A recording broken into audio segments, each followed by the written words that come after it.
L'abbaye royale de Fontevraud a été une des plus grandes cités monastiques d'Europe. Puis, à partir de 1804, une prison tristement célèbre pour la dureté de ses conditions de vie. Aujourd'hui, elle abrite des cinéastes en devenir. Rencontre.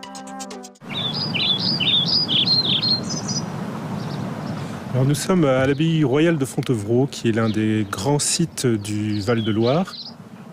C'est une cité monastique qui est sans doute la plus grande de France aujourd'hui, qui a été fondée au XIIe siècle, qui était une abbaye extrêmement puissante, qui a grandi dans le giron du pouvoir royal, des Plantagenets, puis de la famille de Bourbon, et qui ensuite a été, au lendemain de la Révolution, transformée en prison centrale, jusque dans les années 1960. On a créé il y a 3 ans à Fontevraud des résidences d'artistes spécialement dévolues au cinéma d'animation, en partant du principe que le cinéma d'animation est un genre qui est en plein développement, et pour autant les aides aux auteurs d'animation sont encore assez peu nombreuses sur le territoire français, en particulier pour ce qui concerne les aides à l'écriture et au développement, enfin pas au développement, à l'élaboration, à la création des projets. Moi j'avais en tête un projet de film depuis assez longtemps c'est vraiment un projet qui est uniquement basé sur une intention. C'est-à-dire qu'il y a pour l'instant, on est en train d'y travailler, mais dans le dossier que j'ai déposé, il n'y avait même pas d'idée de scénario, en fait. Donc c'était un dossier extrêmement simple, c'était 2 pages. Voilà. Les résidents qui viennent à Fontevraud sont des auteurs, porteurs d'un projet. Ils n'ont pas encore commencé véritablement l'écriture, en tout cas ils ne sont pas forcément en relation avec un producteur ni dans un processus de production, mais ils ont besoin de temps pour passer de l'idée justement à l'écriture, de l'idée au scénario. Et c'est bien parce qu'on a rendez-vous tous les jours avec le film, ce qui n'arrive pas tous les jours quand on écrit sa vie quotidienne, sauf si on a un projet pour lequel on a financé, alors là c'est obligatoire ce rendez-vous. Les résidents à Fontevraud bénéficient d'1 mois de séjour à Fontevraud.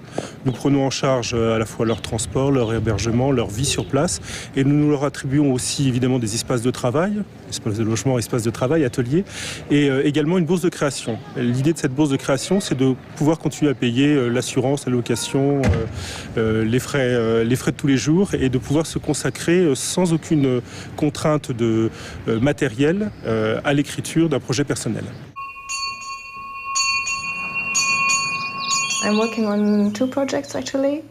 One is it's a graphical idea about a character that can be turned around. So it's a sailor man, and when you turn it around, it's a kind of rabbit or cat. And this was a puppet, a model that I made just to get the idea how to do it. And the other one is a small music film. It's a love song, but for someone who loves a sailor, but the sailor is leaving the person behind. But I do very rough, very scrappy drawings, just for myself. But it helps me a lot to develop ideas. It's always a mix of drawing and writing. Christophe Calissoni, qui lui vient par le biais du festival Premier Plan, qui vient écrire son 2e court-métrage.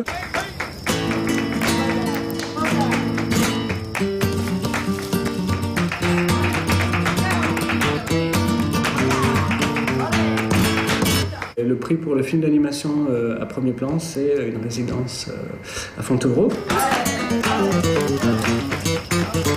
J'avais envie cette fois-ci de dessiner moi-même en fait, et d'utiliser ces outils-là.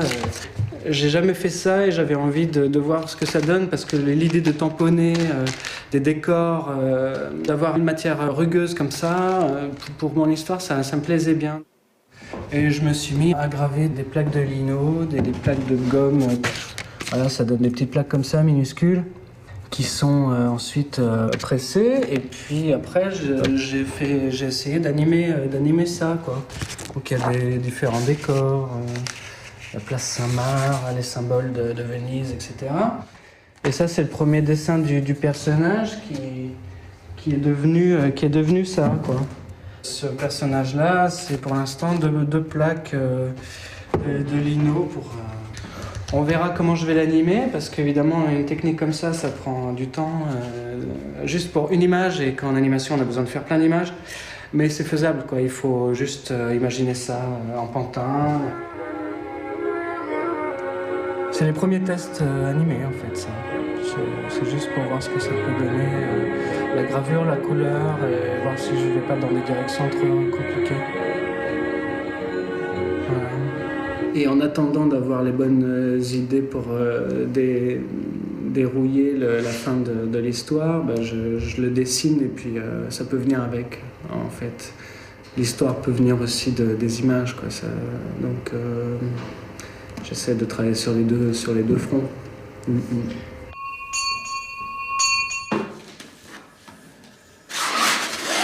Il y a aujourd'hui Christian Volkmann et Raphaël Thierry, qui travaillent en binôme. Christian Volkmann est réalisateur d'animation, c'est notamment le réalisateur du film Renaissance, du long-métrage Renaissance. Raphaël Thierry est un plasticien. Ils travaillent ensemble sur une série au long cours qui explore différents thèmes de la société contemporaine. Alors là, ils viennent travailler sur le deuxième segment de leur travail de série qui s'appelle Food et qui parle de notre rapport à la nourriture dans la société contemporaine. C'est un film et à la fois une installation plastique qui donnera d'ailleurs lieu à une exposition à Fontevraud.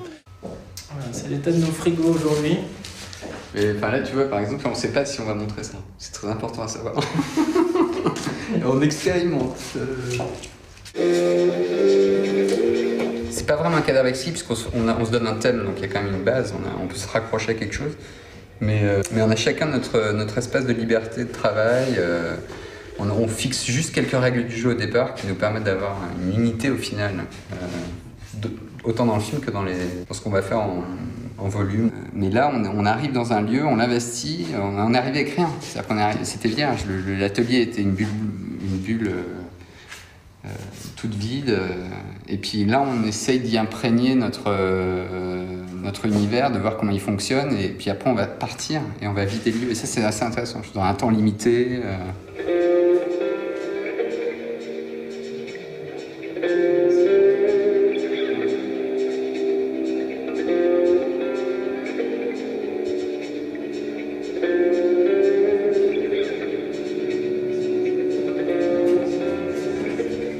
C'est la vie de château.